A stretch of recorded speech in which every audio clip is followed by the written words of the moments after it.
Semuanya, Assalamualaikum warahmatullahi wabarakatuh. Kembali dengan saya Maulid ini di Info Teknologi.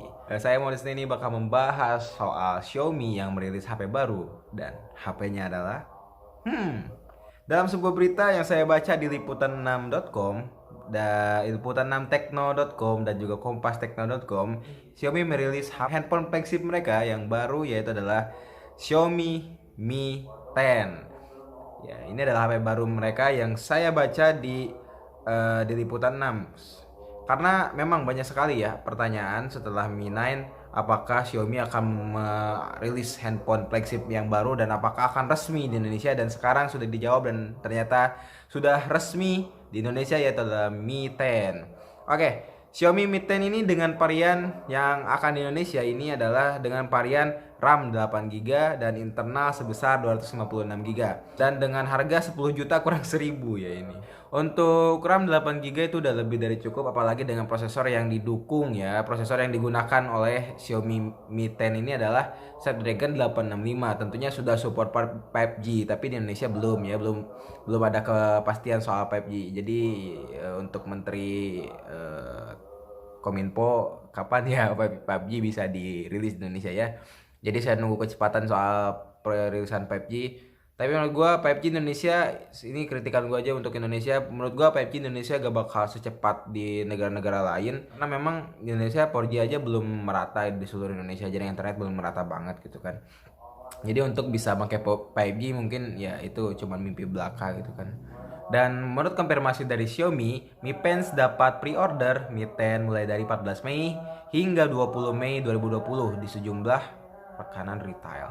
Jadi taktik Xiaomi mungkin ingin merilis HP-nya di tanggal sekian itu agar kita bisa beli HP, karena bentar lagi kita dapat THR ya.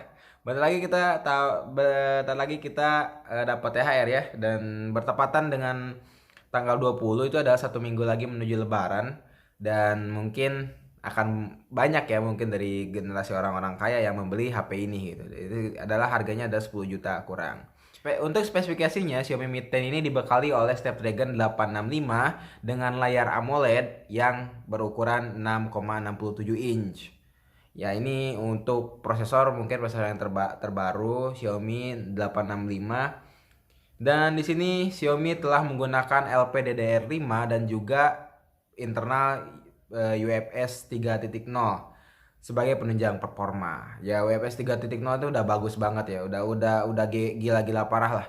Untuk baterai Xiaomi mungkin akan dibekali oleh 4780 mAh dengan dukungan fast charging 30 watt. Wah, dukungan fast charging. Dan mungkin untuk mengisi 0 dari 100% hanya butuh 1 jam kurang 3 menit, dan ini hanya perkiraan dari Xiaomi itu sendiri ya. Jadi untuk langsungnya mungkin harus diuji coba juga, karena memang biasanya apa yang diucapkan oleh si toko ini tidak sering berbanding terbalik dengan kenyataan yang ada. Untuk kamera di HP ini ada 4 kamera dengan masing-masing itu adalah 108 megapiksel lensa utama, 2 megapiksel depth sensor, 2 megapiksel lensa makro, dan 13 megapiksel ultra wide.